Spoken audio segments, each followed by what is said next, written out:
What's happening? What's happening? What's going on, people? How we doing? How are we? What's up? What's up? What's up, man? It's a Wednesday, a hump day. I almost forgot what day it was because my wife usually stays at home on when she works from home on Wednesdays, but she had to go in today. And my dog goes to daycare. He goes to daycare once a week. And I got up this morning and everybody's gone. And I'm sitting there going, okay, what's going on? Freaking out. Anyway, that was my freak out moment today. So I want to share that with you. But anyway, people, how's it going? What's happening with you? I hope you guys have had a good day. I had a good day today. I have to admit that today was a pretty good, pretty awesome day. It definitely was. So I'm not complaining at all, one bit. And even if it was a bad day, I'm still not going to complain because I really don't have too much to complain about at all. But I do have a little bit to talk about tonight. Boy, I tell you, there are, look.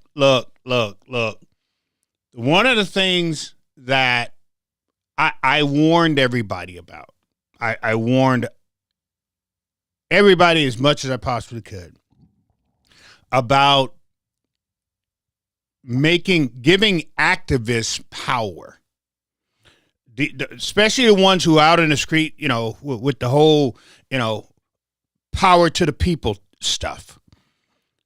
When you give them too much power, it will always come back to bite you. Always, right? So, hold on one second. Let me bring his thing up here. I'm doing it.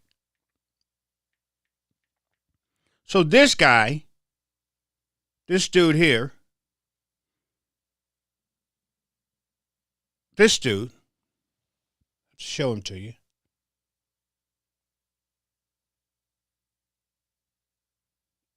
Can I get that in clearer?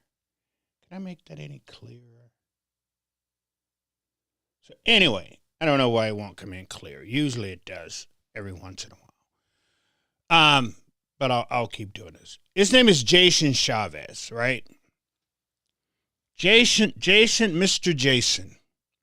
If you go to my page, I put him up there. Right? That's him. Jason Chavez. So I can call him a friend. I don't, we're not like that. I've worked with one project with him. His name is Reverend McAfee. I've worked at Ward. There we go. Ward 9 is where Jason Chavez is. Okay. So on last night, right? I wasn't on, but I was watching his live. Reverend McAfee was on live last night on Facebook. And he was talking about certain things that was going on and what happened and why he went up to the city hall and talking to the councils that are over there. And during that time, he was explaining how he's been out in the streets and the things that he's done. And he was telling a story, right, about being out in the streets and them getting shot at. And in that story, he was basically saying, look, I had my firearm on me, which shocked the crap out of me because I didn't know any other than the people in St. Paul. I went over to some churches in St. Paul and taught them how. I didn't teach them. Let me back that up. I can't say. I gave them the understanding on how to carry and what we do, to make sure that the church is going to be safe and have firearms in the church. So when Reverend McAfee said that he carried, it shocked me. I didn't know any other black minister on the north side or over.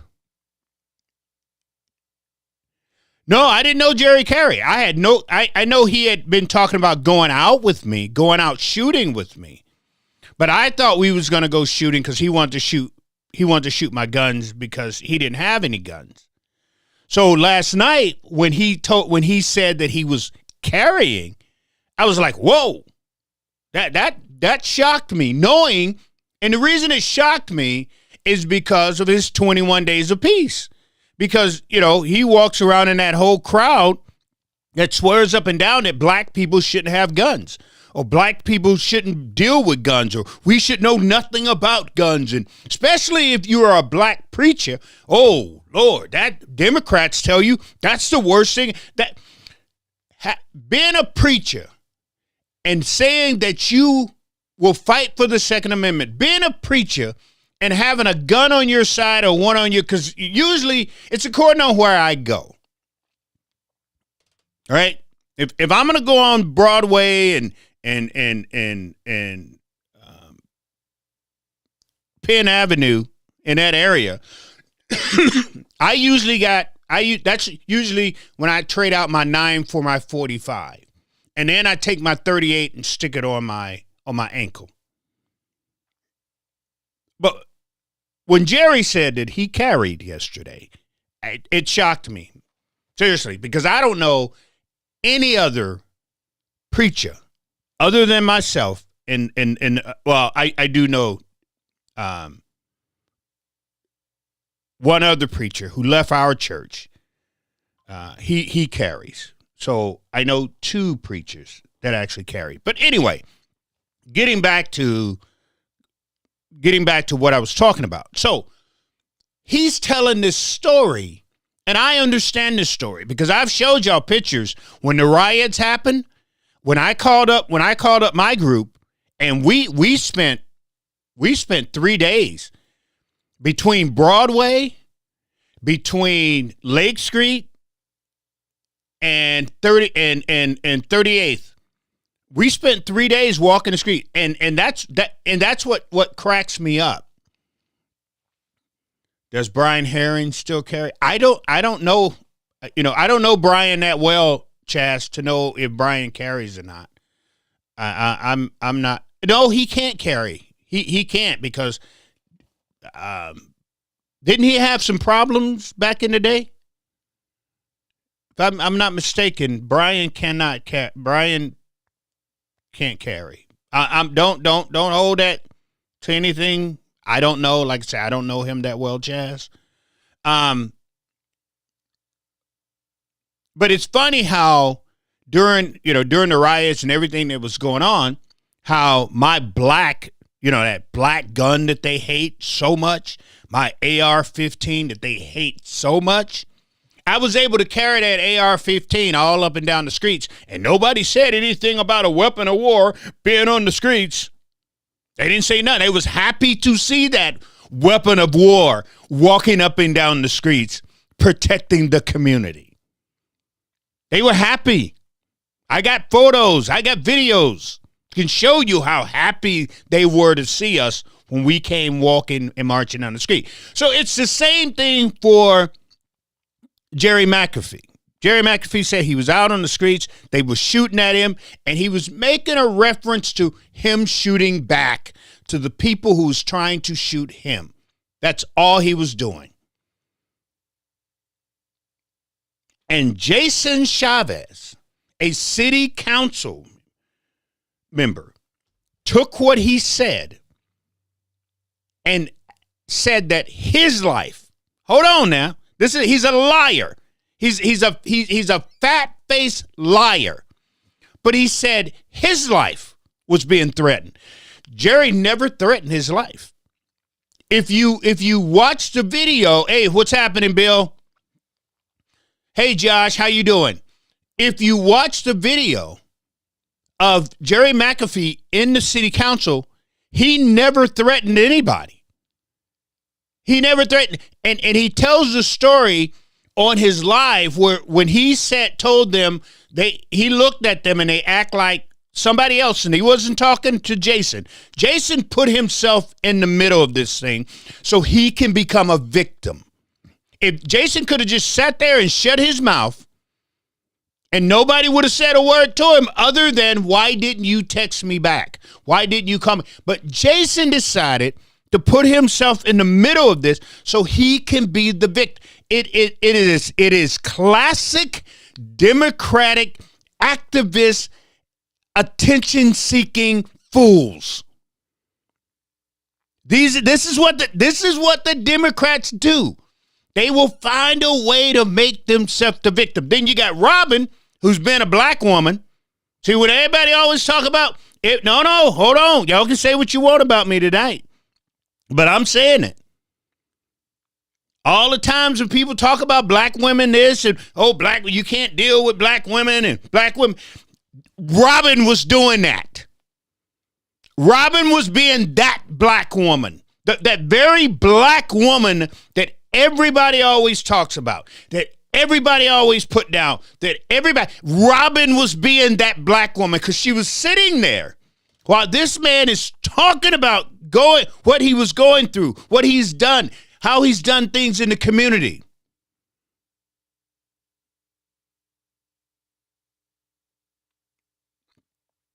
Hey, CJ, how you doing tonight, CJ?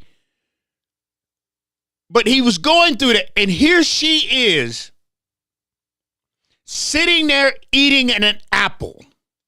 Like, I really don't give a care in the world about what you say. And with her little head tilted, with the black woman tilt. She was being that black woman.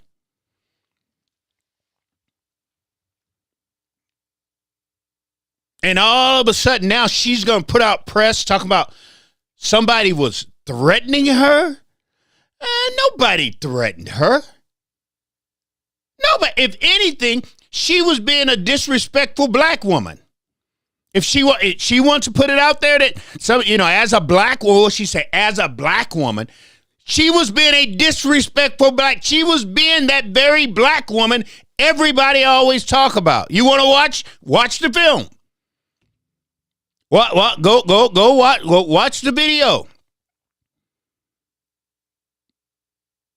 But Pastor McAfee, I'm at a loss for words. CJ said I'm at a loss for words. But watch the video. Pastor McAfee did not threaten anyone. He didn't say, I'm coming back up here with something. He didn't say, I've got something. He didn't say none of that. Now, I've been saying all day to the black community, if y'all really, instead of yelling, if y'all really want to show some power, she's up for election. If y'all really want power back, because you ain't got no power now. There is no power in the black community. Let's make sure we all understand that. Because we have not ever put our foot down to these Democrats. It's always been, we're going to sit back and we're going to wait. And maybe the Democrats will come around. They're not coming around. No, they're not coming around. They're not. They're just not going to. It's been how long? And it's the same thing. The only difference now is you got these activists up there and you gave them power and you know they wasn't about you from the get jump. From the start, they wasn't really about you. They just want to get in that $100,000 a year seat. That's what they wanted. And you did exactly what I told you not to do. You did it. Yeah, it's 9:30 council meeting, so I gotta get up. I gotta get out off of here. That's why I'm on at 7, CJ, so I can plug up and be down there by 9:30 on tomorrow. I got 2 things I got to do. I'm gonna try to make this council meeting there in downtown. And then I've got to go all the way to Rush City because there's going to be a news conference for Philip Vance, somebody that we've been fighting and trying to get out of prison. So I've got to go all the way up to Rush City tomorrow, up to that prison that he's at. So I got to be up there tomorrow also, CJ. So I'm going to be doing a little bit of running. And then I've got to come back, and I've got a meeting with the guy with the BOPO of Mabel, Minnesota, while I'm going on Saturday. So I'll be down in Mabel, Minnesota on Saturday talking to they're having their convention on Saturday. So I'll be down there on Saturday talking to some people also. But yeah, CJ, I'm going to try to make that meeting, that BP. There you go. Thank you, BPOU. Thank you very much. See, that's what I love about my people. Y'all make sure I'm good and I'm set. I can sit here and embarrass myself, but y'all make sure I'm set. But anyway, so we're at a point now where I'm about to say your name again, CJ, where Jason Chavez and Robin of the city council are literally running around telling lies. Listen to what I just said. They are liars. Nobody's threatening their lives. Nobody said that they coming to get them or they want them or they want to harm them in any way. There was no homophobic anything said at all. They're liars. And you're watching this in real time because I'm posting all of their stuff. I've tweeted out every time they tweet. I'm going to tweet it to you, so you can see the lies the Democrats have been putting out and putting on the black community for this long. Like I told them tonight. I told them all. Look, if you're going to make a difference. Democratic Socialists of America, the DSA. If you're going to make a difference, Robin is up for election. If you want to show, instead of yelling, let's stop. That's the thing that's why I told people, I'm done marching. I've marched enough to know that only thing Democrats do, people march, is they go, well, let them march. They can blow off their steam. We don't care if they march. Doesn't matter. Whatever. They can march. They can shut down. They can shut down a few roads and all this here. It doesn't matter. Where the power comes in, and what I keep trying to make them understand, is when you start electing people, and if they don't do the things that you asked, then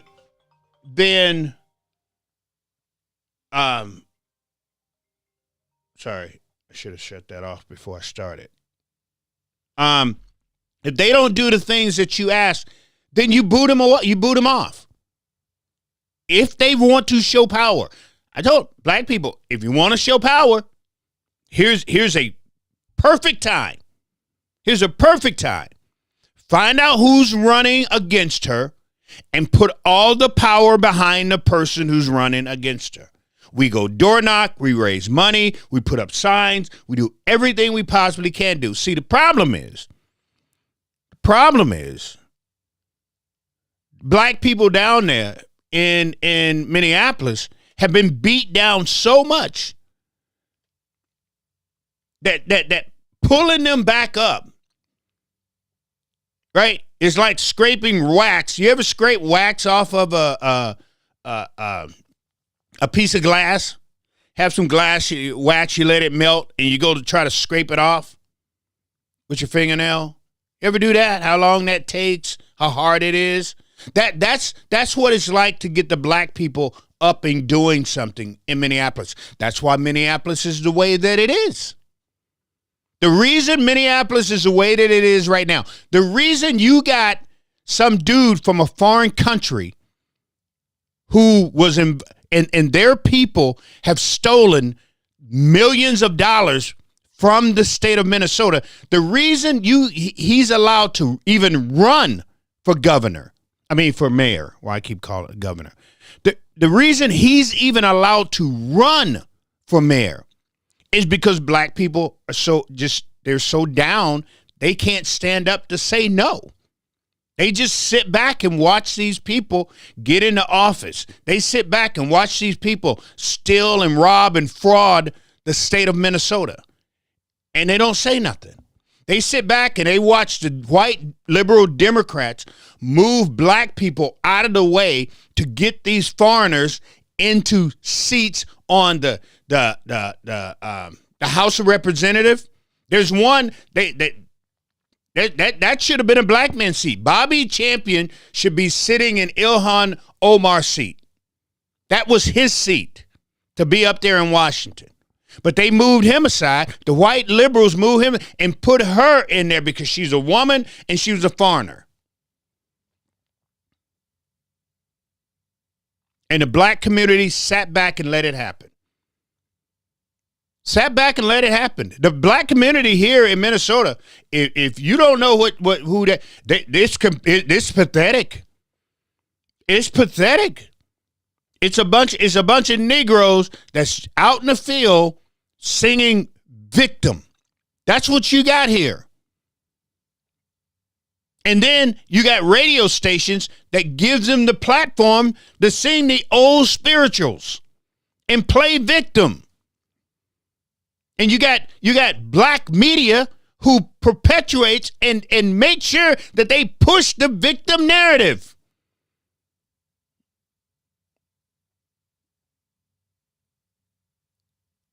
And Robin is trying to play the victim on something that is not. And Jason is jumping in. Jason Chavez, Ward 9, is jumping in the fray and trying to play the victim. For nothing. Nobody did anything to them.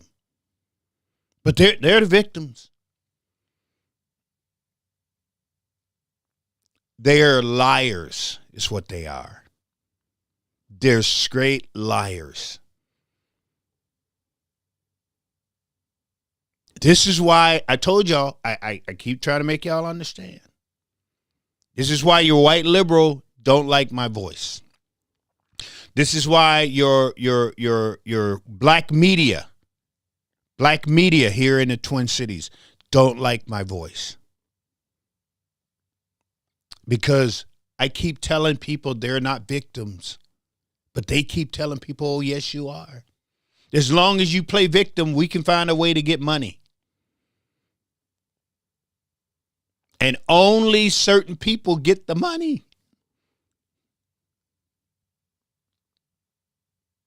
But as long as we play victim, oh, we're the victim of this and we're the victim of that and we this and we that. And then the white Democrats come in and say, y'all doing a good job. Y'all doing an awesome job playing that victim. Don't worry about it. We're going to take care of you. And then they disappear. We had a group, Moms Demand and Protect Minnesota, a group of white women call themselves Fighting Gun Violence. Came into the black community during George Floyd. Found moms whose child was killed or shot during, what they call gun violence. White women did this. They came into the black community and said, oh, well, it's the broken window syndrome. They said, we need money. Watch this. True story. True story. White women, white liberal women. Oh, we need money to fix this. They wrote all of these grants and they came in and they say it's the broken window syndrome.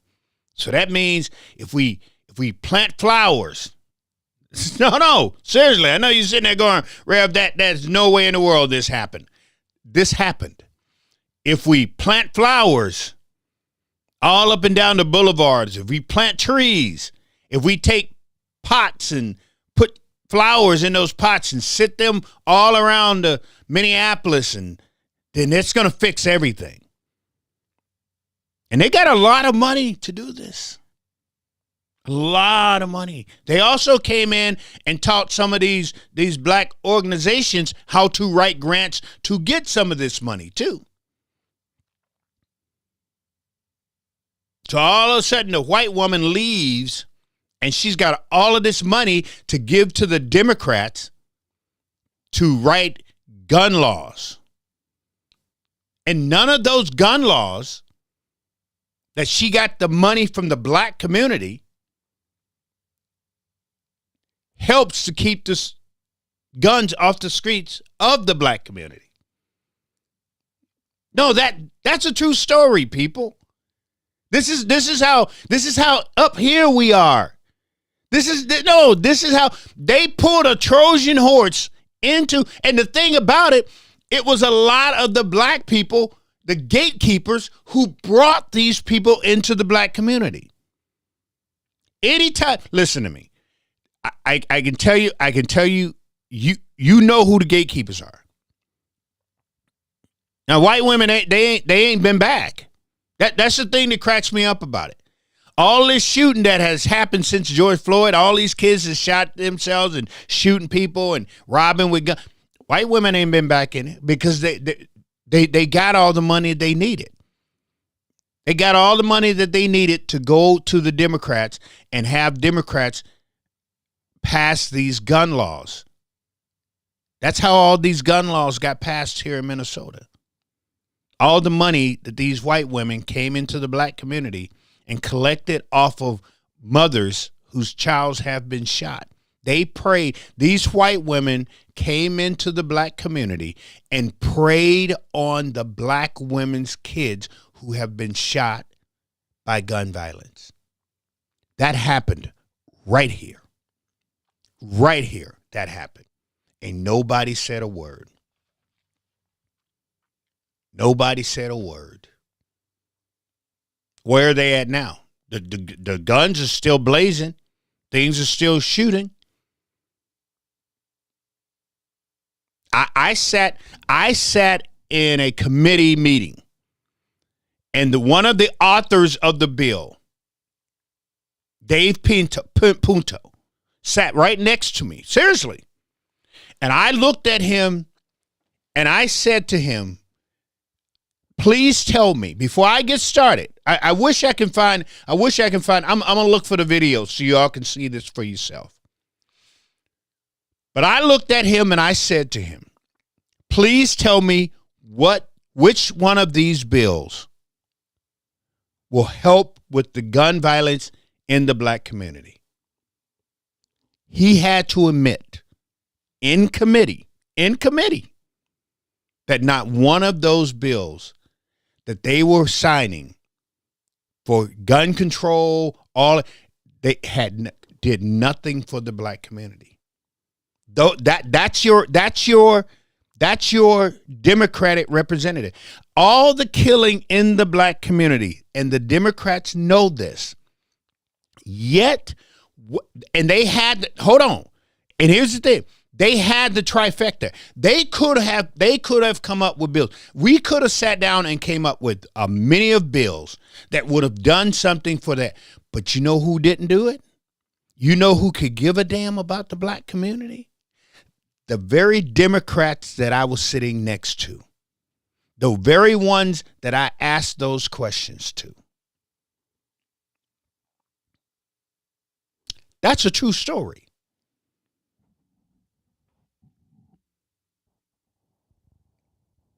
But when Jason and Robin lies, I'm going to call them out. I'm just going to flat out call them out, because you can't lie like that and get away with it. You just can't do it. I'm not going to let you. He lied and she lied. That has to be said. Period, point blank. But anyway, fam, I wasn't going to start off with that one, but I'm always jumping around and get caught up on some other subject. But anyway. But when you see Jason and Robin putting this stuff out, know that it's a lie. Just read it. Just read it and just move on. Read it and move on. I mean, because I guess they have nothing better to do than to come on and make it so everybody can. Oh well, they're the victims. They're not the. Stop it. Stop it. I'm at a point now where if I hear a black person from this point on with the victim speech, I'm just going to tell them, shut the hell up. No, seriously. Shut the hell up. Enough. What did CJ say? Minnesota government is one big money laundry. Yeah, it is. Thank you very much. She knows what I'm talking about. She knows what I'm talking about. But they just told a lie. And it's just how the Democratic Party I left the Democratic Party because I realized that they were not going to do anything for us. I realized that as long as they pushed welfare, because look, I'm from Memphis, Tennessee. And welfare is crazy. I mean, there's generations after generation after generation after generations. I mean, I think Trump has something going out there that's saying that if you're on welfare and you're living in public housing, that you've got so many years to get on your feet and get up and going. Them people are not going to be knowing what to do because basically it's like their great grandmother, grandma, mother, and then them have the same house that they've been in public housing forever. Excuse me. And the Democrats have had us ever since that way. And I don't blame just the Democrats for this. Hold on now. Hold on. So we're gonna let's do this here. So the Democrats decided after some pulling their legs and pulling their arms and to introduce HR, which is about to piss a lot of white people off. But they're about to introduce HR 40. And so, well, Rev, I don't know what HR 40 is. Well, I want y'all to temper yourself because I'm about to tell you what it is. The Democrats are about to put out there HR 40. HR 40 has to do with reparations. I know, y'all probably done blew up like you blew up when Kendrick Lamar was at the Super Bowl. But I say that to show you how stupid the Democratic Party thinks black people are. Because during Obama, when Obama had everything, he had the presidency, he had the House, the Senate, he had everything. Nobody even talked about reparations. Nobody said nothing about reparations. Joe Biden. Why didn't the Democrats bring up reparations? Why were they not so tough? Oh, reparations. I don't care what anybody says. My people deserve reparations, and we're going to introduce it, and why not? Why now? Why now? Now, all of a sudden, you don't have the presidency. You don't have the House, the Senate. You don't have the Supreme Court. You got nothing. It's almost like the Republican Party here doing this, the fraud thing. They don't have subpoena power. So let's just talk about it. They can't bring nobody in to talk. Let's just talk about it.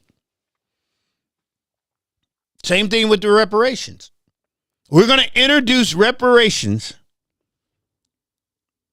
We're going to introduce reparations, and we have no power to do anything.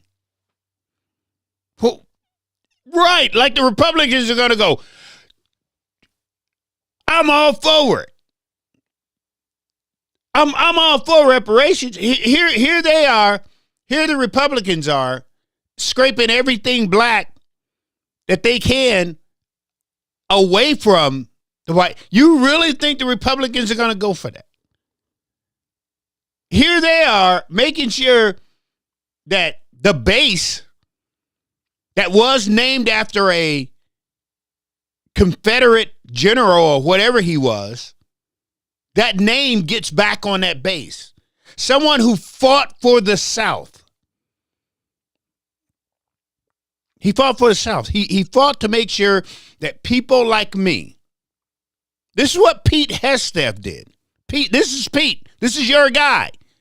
Pete said that guy who fought to make sure people who look like Reverend Christopher needs to have that name back on that base.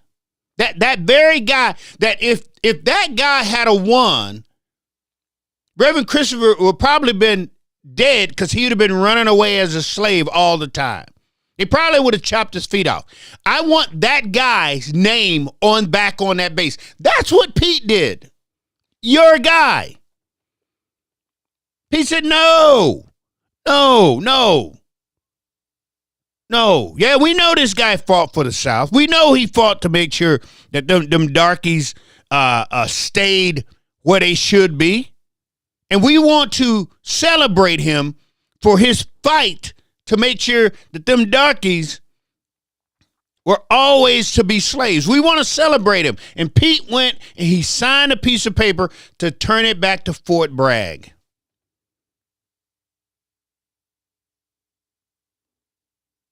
That happened.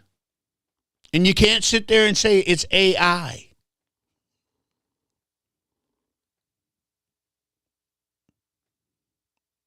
And Democrats are not going to say anything about it because there's nothing they can do. It's just like them introducing reparations. Why now? That's all I want to know. That's what I would like. I would like for one. If y'all want to tweet this out to one of the Democrats, and we can get them to come on here and tell us, why would you introduce reparations now? I know why. Oh, I know why you did it. But I want you to tell me. You want my theory? Because black folks said that we're tired of you, and and enough of us, and enough black people voted for Trump to get him over. So now they're sitting there going, well, what can we do? What can we do to get these Negroes back? What if we give them something? That usually works. You give them something, and they're going to come to the highest bidder. See, the FBA, the ADOSs, and all them other alphabeted names for black people said, let's get together. I told y'all this. Let's get together, and we're going to vote for Trump, and we're going to piss off the Democrats. And if we piss off the Democrats, they have to give us reparations. We're gonna burn the house down to prove a point to the Democrats, so the Democrats will give us reparations. Democrats have to fight for reparations. We'll put Donald Trump in office, knowing Donald Trump ain't going to do anything for black people. He didn't the first time, so don't give me that crap. And he's definitely not going to do anything for black people right now. Y'all know that as well as I do, so don't give me that crap. Because if he had done, if he'd have done something, he had every opportunity to do something. When he sent Mike Pence right here to Minneapolis. Oh, yeah. Let's talk about it for a second. When Mike Pence came here to Minneapolis and he sat in front of those black buildings, and then he sat in front of all those black business owners, and Mike Pence promised them that he would do something for them, and he never showed back up. Trump did nothing for the black owners. Nothing.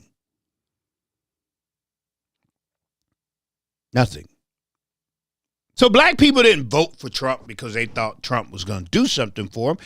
Black people voted for Trump because they wanted to punish the Democrats. And if we make the Democrats hurt enough, guess what?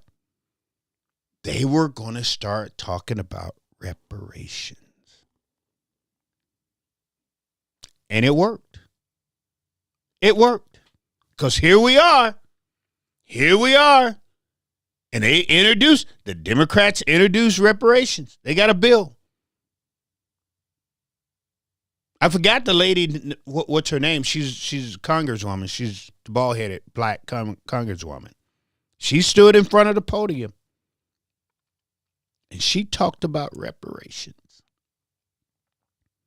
Because the Democrats know they screwed up with the black folks. Because they were all in on the LGBTQ LMNOP group. They were all in on making sure that this group could play sports and women's sports. They were all in on this trans thing. They was all in on the he, she, he pronouns. They were all in on this stuff. They was writing bills to protect this but they were doing nothing for black people. And black folks said, I'm going to show you something. Wasn't that they liked Donald Trump? Wasn't in love with Donald Trump? Man, get out of here with that. I don't care what Tim Scott says. That's Tim Scott. Says, CJ said, can't look for government to do anything for you. Less government is better. Yeah, I agree with you. But for people who are down and are underpaid and undervalued, sometimes the government is good. I understand that, what you're saying. And a lot of times when people say less government, they're saying, let's take away from all those programs that are helping people like me. That's usually what you mean when you're saying less government. We can play this noise if we want, but I always tell people, just be straight up front. Because usually when they say less government, look at the things that Trump is gutting now. Correct? Let's be real about it. I told y'all, if you're going to hang out with me, you got to have a tough skin. But let's be real. Look at the things that Trump is gutting. That's what they mean by less government. But, the funny part about it is Trump has opened up a door that we have been talking about for a long time. DEI, we found out that, number one, DEI helps who? Who has DEI helped more than anything? White women. Yeah, Trump opened that door. He also opened the door when it comes to welfare. Even though Ronald Reagan, being racist and used the black woman as a welfare queen, but when it comes down to it, just as many white women and white people on welfare as is black people.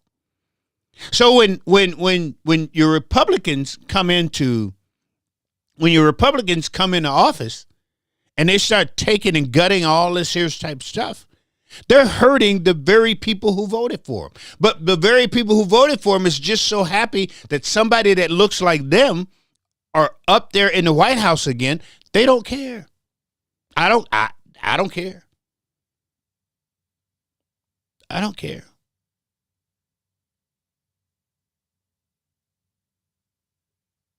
True story. True story. But anyway, let's rip it up. Just too much fraud in government. Prefer to keep more local. That right there, CJ. You're right. It's too much fraud in government. It is. I don't know if people agree with what Elon Musk is doing or not.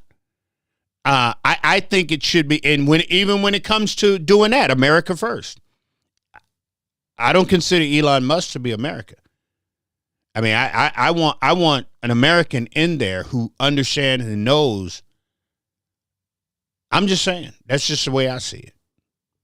I don't mind them having a Doge. Yeah, let's find out what a waste is. Let's find out where things are, and let's bring it home to take care of our vets, to take care of our single moms, to do things to get homes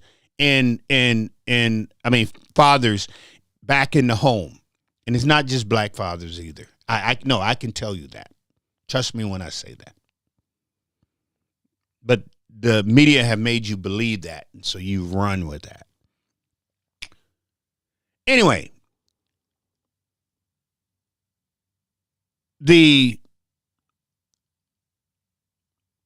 let's rip it up, right?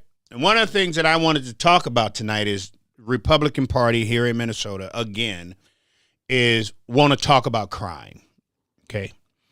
The problem with Republicans talk about crime is when I have to pay more and more local states property tax.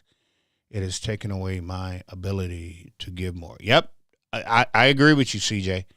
When we have to keep paying these property tax and just taxes, period.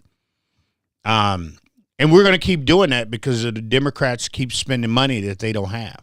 They keep giving away money that they don't have. Right? And I'm about to get into something, and I'm going to show you something. So the Republican Party is on their annual let's act like we know something about crime, right? And they have zero clue. Zero clue. The only thing Republicans know, they get it. The funny part about Republicans to me is they get into a cop car and they go riding around for a couple of hours, and all of a sudden they know crime. Oh, they know everything about crime that ever is. And so now they can go write all these stupid bills about the 4 hours that they rode in a police car, that they can understand crime. And because they write these stupid bills, because, now they're experts in crime, the bills are so out there that the Democrats be like, whoa. So now they got to put their 2 cents in. And the bills that the Democrats write, or their fight against these bills that the Republicans put up there, is so outlandish that it's laughish when they say it. But because of the Republicans have zero clue when it really comes to crime, because only time they know crime is they hear it on TV and they go riding around with a cop. And the cops sit there and go, we need this and we need that, and we need hand grenades, and we need helicopters that drop bombs from here, and we need invisible cars, and we need suits that turns us invisible too. We need all of this money. We need to fight crime. Oh my God, you know what? We need all of this stuff. We need to look like Rambo, but I need to be covered. And that's just not true. But the Republicans don't care. Yeah, they need drones with lasers. Thank you, Bill. They need drones with lasers. That's just not true. And then they lie, the police organizations lie and swear up and down they're not getting money. And if you look at their budget and you look at what they get money every single year. There is no defund the police. There is no dismantle, take money. They get money every single year. Now, what happened here in Minnesota, what happened in Minneapolis, is a lot of police could not work under being held accountable. Let's be real about this thing. And they left. They took their early little retirement and they went bye-bye.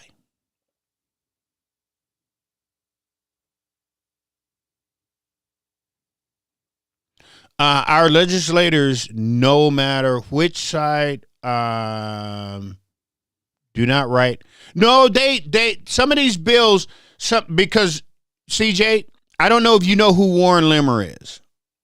Warren Limmer was, old guy, Republican, and he was their go-to guy. And he was in the Senate, but he was their go-to guy when it was talking about writing bills, especially on crime. And basically, only thing they do is they take his bills and scratch off a paragraph or a sentence, and they add something new, and then they turn around, the Republicans, and introduce this, right? And the Republicans' mindset when it comes to crime is just lock everybody up and throw away the key. That's it. There's nothing else they can think of. There's nothing else they can come up, because they don't take the time to know what a jump out boy is. People know, if people understand what I just said, what a jump out boy. They don't take the time to understand how certain things happen when police show up in the community. A Republican will never say police brutality. It doesn't matter what they see on video. Now, every Republican here in Minnesota can go to YouTube and they can open up and type in on YouTube police brutality, and there are pictures, video after video after video after video. And it doesn't matter how many of those videos they sit there and watch. After they're done watching them, if you ask the Republican, do you believe what you just saw? Do you believe that that's police brutality?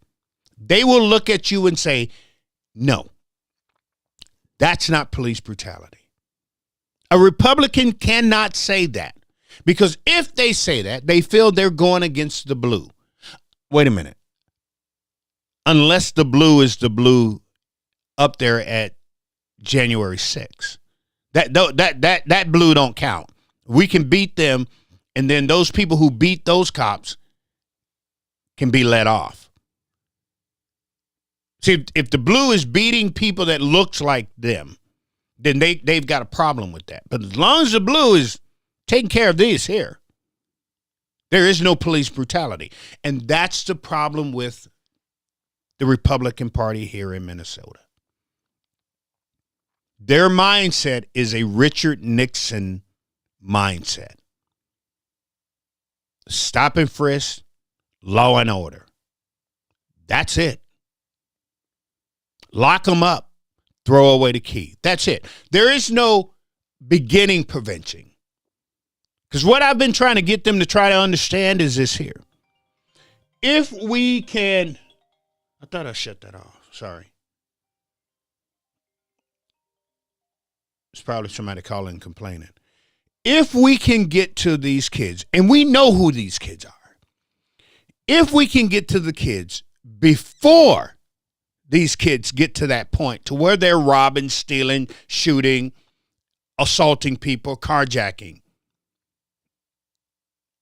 that's going to help. Okay, if we get these kids and we lock them up, and on the backside, we work with them and we work with the home, the people at home, that's going to help. But because Republicans don't understand that, and they don't really care to understand, that there should be some prevention before and something to prevent them not to do it again afterwards. I believe in holding people accountable. We need a place. Look, I've been fighting for 3 years, people, to get a place for these people. I've been begging for them to open up a place like Totem Town for these kids. Begging. I've begged. I've been to the Republicans. I've been to the Democrats. I've been doing everything I possibly can do to talk to Tim Walz. Tim Walz will not return phone calls, emails, and nothing, because he knows if he talks to me, I'm going to hold him accountable for not having a facility for these kids. When this state of Minnesota, when the state of Minnesota, this is oh shoot, I should have took that call. Tom Bernard from the KQ Morning. I know a lot of people, you guys probably know Tom Bernard. That's who that was. Reverend Tim, it is Tom Bernard calling if you would like to make it on Friday. Yep, I'll be on. Well, there you go. I will be on the Tom Bernard show. Will be great. Best time. I got to call him back in a few minutes. So I'll be on the Tom Bernard show on Friday. That was him just calling to let me know that our time will be Friday. But anyway, back to what I was saying. I totally believe in accountability. I believe that these kids have to be held accountable. I believe that there's got to be something. Totem Town should never have been closed until they had a better option. Thank you, Match. Thank you. Somebody finally saying what I've been saying. Accountability is needed, agreed, resources needed for. So watch this here. So the Democrats let a group of people steal close to $1 billion. They by the time this is over with, it will be $1 billion. Democrats did this. Nope, Democrats. That $1 billion could have easily opened up Totem Town. That $1 billion could have easily opened up another small facility. And this is what I'm talking about. We don't need what was the reason for its closing. I'm going to get to that, Bill. Remind me in a second, because you know I'm going to forget, Bill. You know how I work. So, or a small facility for, I would say, 15 kids. 50. We need a facility for like 15 boys and maybe 15 girls, 30 kids. Because that's what's doing, believe it or not, people, and I'm not kidding when I say this, that's where a large part of this trouble is coming from. It's only a small group of kids. It's not, because this kid gets in trouble. He goes to court, they give him points, and they send him back to the broke situation that they took, that he got arrested from. So what I'm asking, what I've been asking for, what I've been begging for, I don't want to throw these kids away. I just don't want to throw, because I deal with them all the time. They have a right. They do, whether you want to believe it or not. They have a right to be helped. So my thought was, we have a small facility for these kids, and we get these kids mental help also, physical help, things of that sort. He said, Matt said, Dems won't hold people accountable. They may lose. See, and that's the thing, Batch. That's what the Democrats think. But that's just not true. A lot of these mothers are sitting here saying, I need, look, I've told this story before. I get a phone call. Mother said, we have to go down. Can you come with me to go pick my kid up at juvenile? On our way down there, the mother looks at me and says, I don't want to go get him. And I'm sitting here going, we have to get him, because if you don't, they're just going to release him. So we have to go. She sits there and says, I can't do anything with him. I had a knucklehead the other day call me a grifter. That's what she said. I showed it to you. I showed and it's funny. It's funny how people call me names and then which I got threatened this morning. But it's funny how people call me names and threaten me and then block me. But she called me a grifter. She said, I don't represent the community and all this here type of stuff. But the funny part about it is my phone rings because of what I do in the community. I get the phone calls. She don't. And apparently she's a school teacher. Not only is she a school teacher, but she's a nutty school teacher. Not only is she a nutty school teacher, but she's one of those school teachers that's into this, all kids needs to know about the world in this light, in this way. So this school teacher is literally have the brains of these small kids, and she's putting crap in their heads. But I'm the problem. She's hurting our kids, and I'm the problem.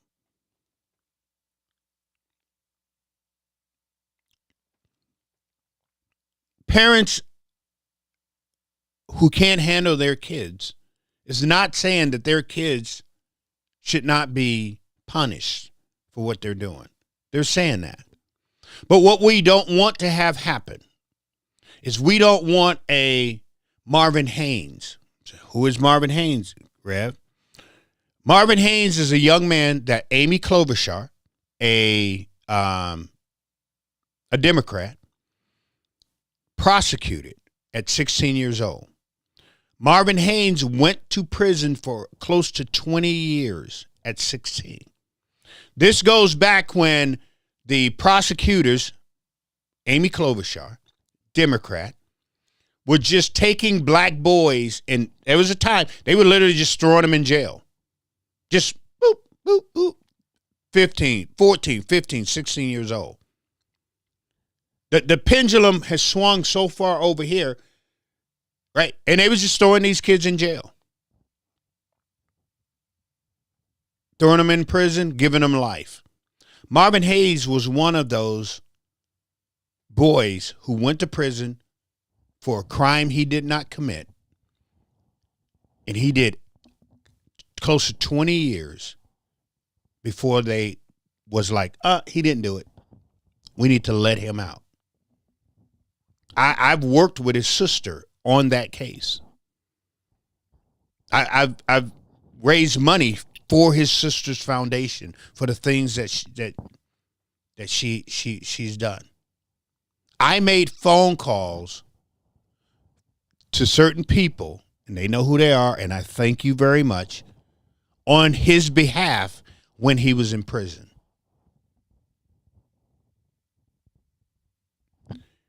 You don't hear Republicans talking about that type of stuff. You don't hear Republicans talk about how the police officers treat people in the community and what they do. I've told them. I've tried to make them understand. But then I go back to the point that I was making before. A Republican can sit in front of YouTube and watch all of the police brutality videos and tell you they did not think that that was police brutality. And then they were going to go and try to march in and try to write bills about crime. Republicans can't write bills about things that they don't know about. You can't write because they don't have this type of crime in their like Walter Hudson. Walter Hudson really can't talk about. Walter Hudson can't talk about crime. He can't write bills on crimes because Walter Hudson don't want to hear about what crime truly is. A Republican don't want to hear about what crime truly is. So for them to write these bills to just lock people up and then run back and go, well, we want to hold people accountable. I want to hold people accountable too. But I don't want to lock these kids up and throw away a key. I don't want 1,000 Marvin Haynes out there where we just throwing kids in prison and they're innocent, or they've got one strike against them. I don't want to throw my kids away. I just don't want to do it. And that's what the Republicans want. That's their mindset. Just throw them away. Just throw them away. But we don't care. Don't matter to us. So now you have the Democrats going, no, we don't want to throw the kids away. Let's do something different. And Democrats, like I said, the things that they come up with, it's just unbelievably crazy. It's like the lady was talking about. So this lady was saying, well, we shouldn't, what did she say? Democrat. She was talking about stolen land and people committing crimes on stolen land. I understood it.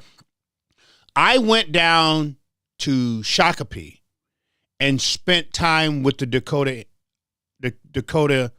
indigenous people at that museum. Beautiful place. I suggest y'all go down there.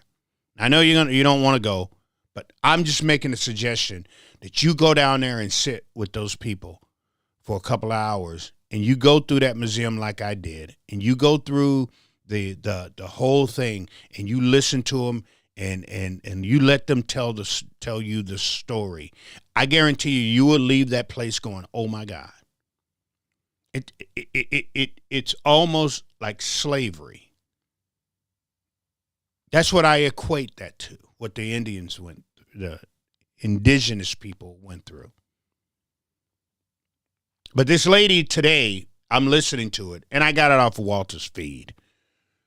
And I'm listening to her tell about going, well, they're taking land from us, and they're running these pipes through the land, through where this nation said this is the only place you can go is your reservation. This is the only land that you're going to have is your reservation. Then they go, well, you know what? We need to run a pipe through here. So we need to tear up this, and we need to make sure that we fill, your water is no good. We're going to run a pipe through here. Them people have every right to protest you doing that. And that's what she was saying today. But then Walter took it and tried to make it into something else. That's why I said the Republicans have no right until they can understand and learn people fighting for their rights. And they're the first ones that's always talking about rights. Just like the J6ers. I'll say it over and over again. I don't agree with the way what they did when they got there, but I agree with every single one of them being on that Capitol ground. I agree with that.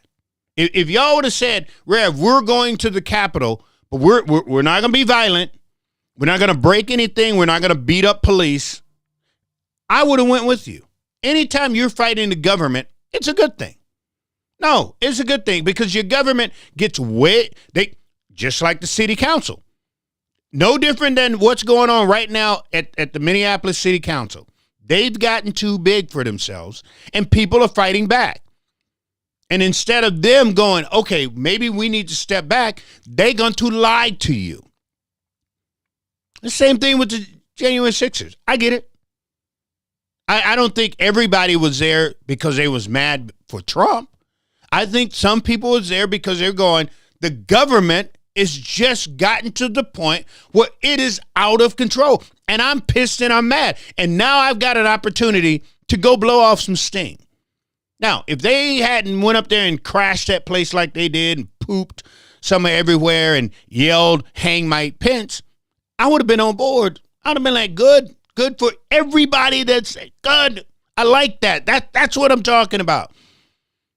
But I ain't about that. It's the same thing with marching with George Floyd. Oh, let's march. Let's go, bro. Justine Diamond, the white woman that the Somalian cop shot, a march for her. 3 marches put together for her. 3 marches that was out marching with that situation. Yeah, this cop did something wrong. that cop should go to jail. And that's what's funny when it comes to George Floyd and the white lady that the police shot. Black people marched against that situation. Black Lives Matter. The family went and got Black Lives Matter to march against the cop. And Black Lives Matter marched against the cop shooting that white woman who got $20-something million. They're her family. Y'all don't see, they don't talk to you about that. They don't tell you that story. But we marched. I was in the streets. I'm right there with you. What do you want to shut down? But that cop needs to be prosecuted, and he needs to go to jail for what he did. I'm 110%. But he looked like you, Rev. Okay, he was wrong. He was wrong in what he did. You don't reach across somebody, your partner, and just openly just shoot. You just don't do that. And because he did that and he murdered that woman, I don't care if it had been black, orange, purple, whatever. It just happened to be a white woman. Let's go. Let's go make sure that we're going to make sure that this dude pays a price for what he did. It's only right.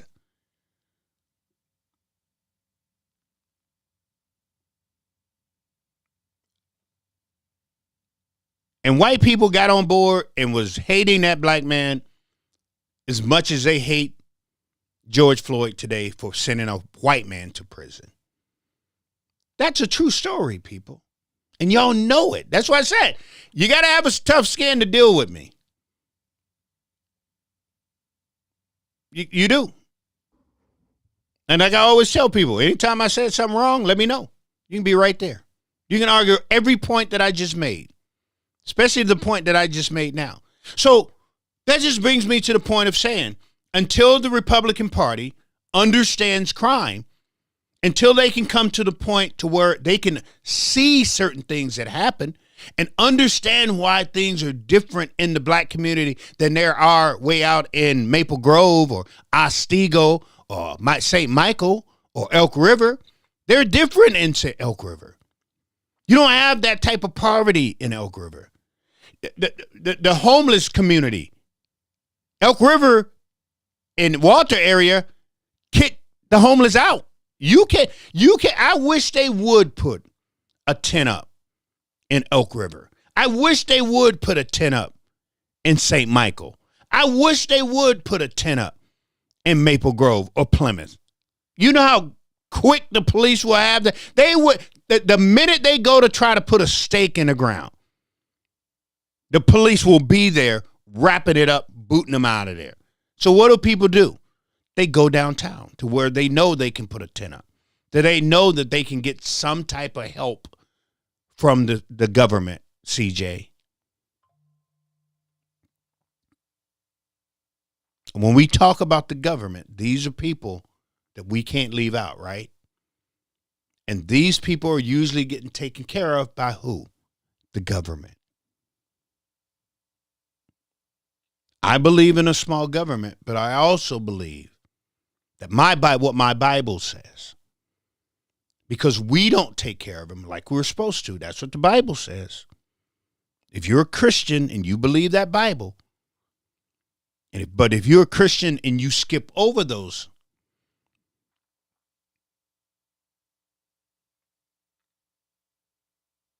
then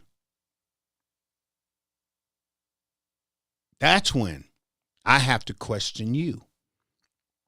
So if we're not taking care of the poor, like God, it's in the Bible. We're not taking care of the oppressed. A question for you. Have you heard Amy Klobuchar say anything about the fall? Nope, Amy ain't said nothing. Tina Smith ain't said nothing. Kelly, Amy Klobuchar ain't said nothing. Your governor is trying to push it off on somebody else. Tim Walz is trying to lie and act like he don't know about this. All right? And y'all can't let him. No, listen, y'all can't let this man get away with something again. Y'all let him get away. Yes, you did. No, y'all did. You let him get away with watching the city burn.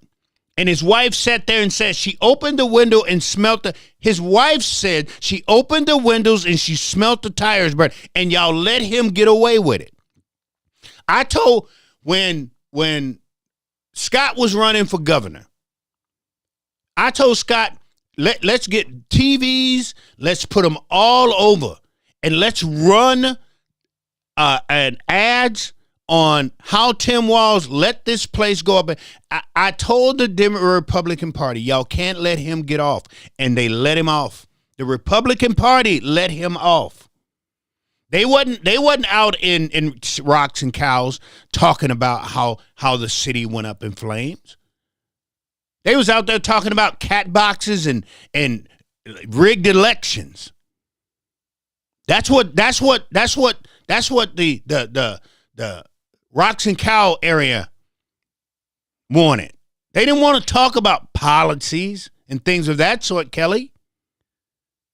They didn't want to talk about how the city went up in flames. They didn't want to talk about how bad the city got to where you can't go. They didn't want to hear that, Kelly. They wanted to hear conspiracy theories. They wanted to hear somebody pissing in a cat box at school. They wanted to hear about CRT, Kelly.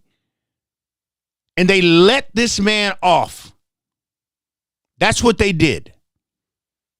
That's what they did. So, no, they're not going to talk about, Tina Smith is not going to talk about all the money they gave Somalia. Amy Klobuchar is not going to talk about it. And you know who I know is not going to talk about it? Kelly. You know as well as I do who is definitely not going to talk about it. Ilhan Omar. Why would I throw my people under the bus? I ain't saying nothing. Matter of fact, I'm going to go double down on saying that we need more money. That's what she did. That's what she did. Her very people literally robbed the state of Minnesota. Yes, they did. And she stood behind a microphone right there in Washington, D.C., giving us reasons why there should be more money going places. That happened in real time. And you didn't hear Tina Smith say nothing. You didn't hear Amy Klobuchar say a word. None of them. None of them. This is what we get, people. Why? Because we sit back and we let it happen. No, we do. We do. And we act like we have no power. We act like we can't do anything. We act like we can't make a difference. We act like we can't turn a corner. We act like that. And they go, y'all not going to do anything. They say, we dare you. And we go, ah. And then we run the other way. That's what we do. And then they do whatever they want to do.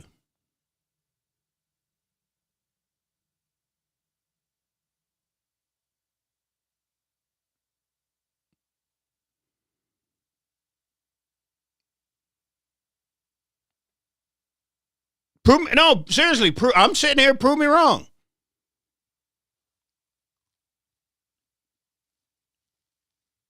Government has gotten so big now that we're afraid of government instead of the government being afraid of us. Kelly said even worse. People still vote. Thank you, Kelly. Because it's in here, Kelly. It is. Trust me when I say that. It's here.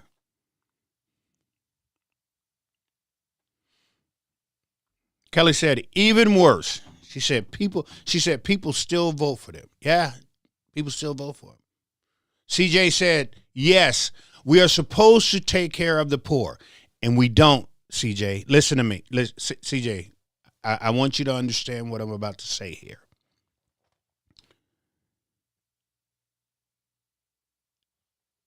I've got a few followers that I can get on here and I can beg you to help me take care of the poor, help me take care of the needy, help me take, and only those few followers that I have will do it. So if we don't take care of the oppressed, if we don't take care of the poor, if we don't take care of the widows, if we don't take care of the vets, if we don't, CJ, who's supposed to do it? This is what I want you to understand. I understand what you're saying. Don't get me wrong. Don't get me wrong. I get what you're saying. We are supposed to. But I had to beg people to help me to purchase 3 wheelchairs, CJ, for veterans. I got it. Don't get me wrong. But it wasn't like people were going, Rev, I know a place where we can get wheelchairs. Or Rev, I want to give you $10 for that wheelchair. That didn't happen, CJ. So when you get these things, I'm telling you what I know, not what I think. So when we get this thing in our heads where we go, the government this and the government that and the government this and the government that, we're supposed to do it. The Bible tells us to do it. We don't do it, CJ. It's what I'm trying to tell you. We don't. Because I could ask you a question, CJ. But I'm not going to do it. I'm not going to put people on blast. But what I'm telling you, I get what you're saying. I do. But what I'm also telling you is I can tell you from somebody who has an organization, and only way my organization, I have never taken one dime, CJ, from the government. I could have a grant writer, and I can have them write me grants like everybody else do, like crazy. And I can get thousands and thousands of dollars from the government. I could, for what I do. But I've never taken a dime. Everything that come to us, food, clothes, shoes, everything has been from a very few, a handful of people who follow me. It's not everybody. Just think if everybody, if everybody right now who's watching this video say, you know what, Rev, I'm going to send you $5. Everybody. You know what I could do with that? I could feed a whole, probably a good 35 homeless people. I could buy I had a 14-year-old girl call me up and say, Rev, can you get me some formula for my baby? 14-year-old girl. If I had enough money, I could get her enough for a whole month, 2 months, 3 months. But what I'm telling you, CJ, it's not what you think. It isn't. People don't just give up money like that. But yet we get mad at the government for taking care of those poor people. We have to listen. I understand how Republicans think. They pull yourself up by your bootstrap. I get it. I do. Trust me.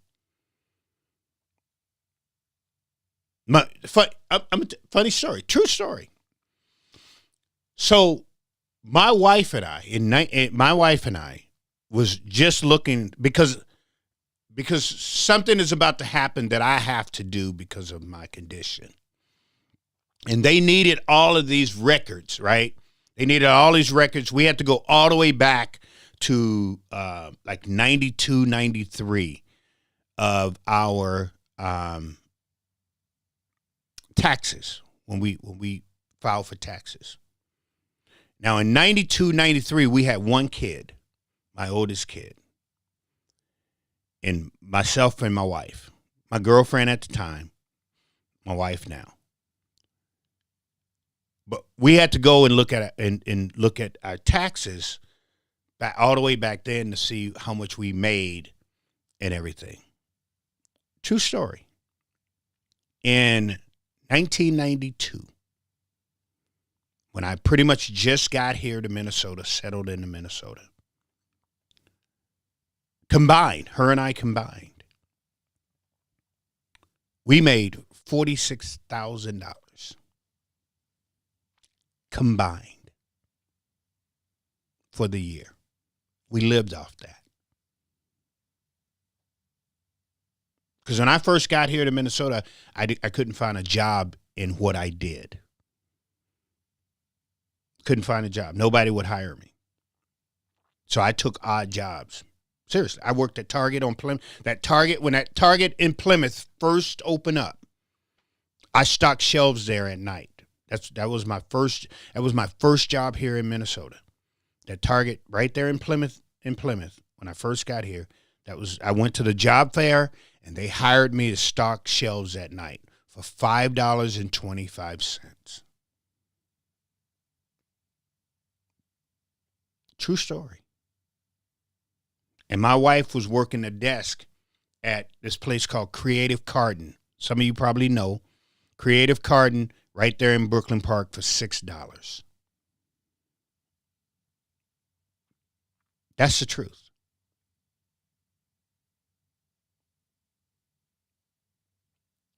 I say that to say this here. I know what struggling is like. We struggled, and my wife and I, we built all the way up. But it's not like we didn't go get some help every once in a while. I had a radio. I still got it in the garage. It's an Onkyo, very expensive, and I got it for a present.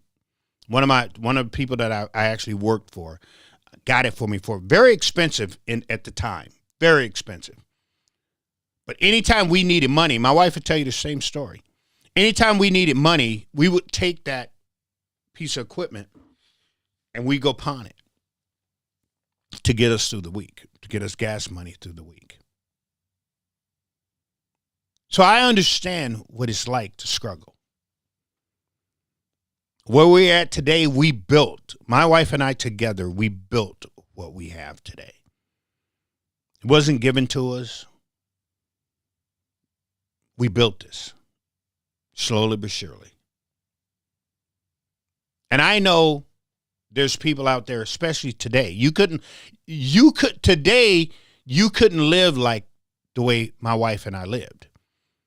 We lived in apartment buildings that we literally only paid like $400 a month. Think about this. 92, 93. We paid $400 a month for rent. How much is rent now? I can tell you, because I got a son that lives in Maple Grove right now, which is paying almost $2,200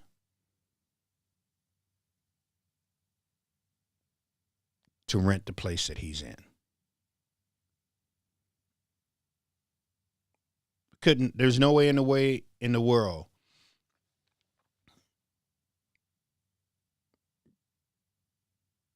these kids these days moving out, looking for a job, can live. There's no way. It's gotten crazy.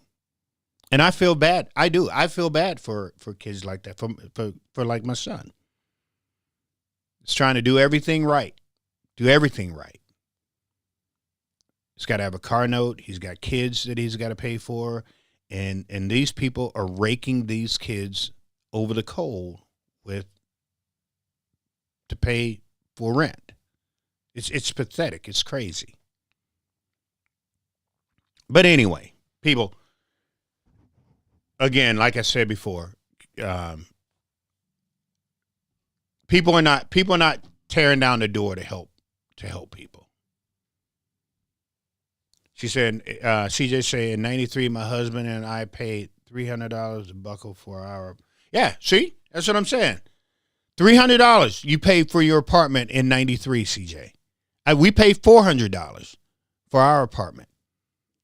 $400. And it was a nice apartment. It wouldn't be down. Matter of fact, the apartments that we lived in was in Plymouth. When we moved out of Rockford, because my wife is from Rockford, Minnesota, if you know where that's at. So when we moved out of Rockford, Minnesota, we moved to Plymouth because I wanted to move closer to the city and wanted to be all the way out there in Dead Rockford. I mean, I was the only black person in Rockford at the time. When I moved to Rockford in 1990, when we moved to Rockford, Minnesota, because that's where my wife is from, and the blue apartments, if you ever go down 55 and you're going through Rockford, don't blink, but look up, and the blue apartments right there in Rockford, Minnesota is where the first apartment building that my wife and I ever lived in, right there in Rockford. We moved from there and went to Plymouth, moving on up.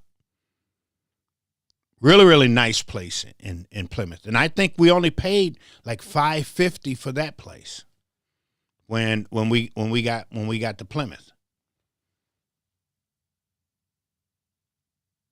But yeah, it's hard for these kids out here. It's hard for a lot of people. And a lot of people need help. They do. It's not just pull yourself up by the bootstraps. It's not. Even though we try to act like it is. But anyway, fam, hey, I'm done. I'm sorry. You know what? I'm 31 minutes over. I've got to go plug up because I got to be downtown tomorrow. And then I got to be out in Rush City on tomorrow. And Friday, y'all tune into Tom Bernard's show. I'll be on Tom Bernard's show on Friday. So tune into that. I'm sure Tom and I got a lot to talk about, and then we'll go from there, right? But hey, let's end the night like we always end the night. And hey, you have a good night, CJ. Thank you for coming on. I so appreciate you. Mwah. Let's end the night like we always end the night, realizing and understanding that we serve a mighty God, an understanding God. Hey, Bill, you have an awesome night. Thank you very much for hanging out with me tonight, man. Sorry that I went over. I'll do my best to keep it under an hour the next time. Totally my fault. Realizing and understanding that we have a serious, honestly, beautiful, magnificent God that we all should be up under. Knowing that God is there for us, that should make us all feel good inside. And what I can tell you, and I always tell people this every single night, because there could be one person out there that's never heard this and go, hey, you know what? He's right. No matter what you've done, no matter how you've done it, no matter what you've seen or said, God is a God that will forgive everything that you have ever done. God is a God that has grace and mercy, and he has compassion. And that alone, right, should put a smile on your face. And y'all know what we do with those smiles. We always go out and we smile at somebody, so somebody smiles back at you. Hey, guys, if you missed it, the beginning, go to YouTube. Yeah, I'm pretty proud of myself. I learned how to put stuff on YouTube. But I am on YouTube. Go there, hit the like or subscribe, what they say. Hit the subscribe button, hit the like buttons and all that type of stuff. So try to push me out on YouTube so I can get some more, be like huge, I guess, on YouTube. I don't make a dime from it. Hold on. I don't make a dime from any of this here stuff. I'm not smart enough to understand how to do that. So you'll just be doing it to make my page a little bigger. Anyway, y'all have a good night. More than likely, I may be back on Friday. No, I won't be on Friday. Sorry. It's Valentine's Day. Hold on. To the guys. Treat her nice. Treat her good. Be good. I'm not, I do things for my wife on Valentine's because I know it's important to her. It's important to her. I don't expect nothing from her. But I like to give her something. Everyone, I gave her. You ever see those bears? So we had this ongoing thing because one time I told my wife that I wasn't her knight in shining armor because I said if a bear comes, I'm running. I wouldn't throw myself. So I found this bear. It's pretty cool. So I found this really cool bear. And it had dressed up like a knight, had the shield and all that there. And I gave it to her and let her know that I was her knight in shining armor. So CJ said, every day is Valentine's Day. Okay, CJ. I understand. So every day you should treat us special. Right? That what you're saying? Every single day. Well, Valentine's Day is a little specialer because, kind of get candy on that day. Can't give her candy every day, CJ. Then she'll sit there and say, I'm trying to make her fat or something. So I can't give her candy every day, right? Just on those days. But anyway, hey, fam, y'all have a good one. We'll talk to you guys on Friday. Again, I will be on Tom Bernard's show on Friday. So please, ma'am and sir, tap into that. I will make sure I post that for you once I get it. And but please tap in. Again, go to my YouTube channel. Tap in there also. I definitely appreciate y'all. Y'all have a good night. Peace, fam. I'm out.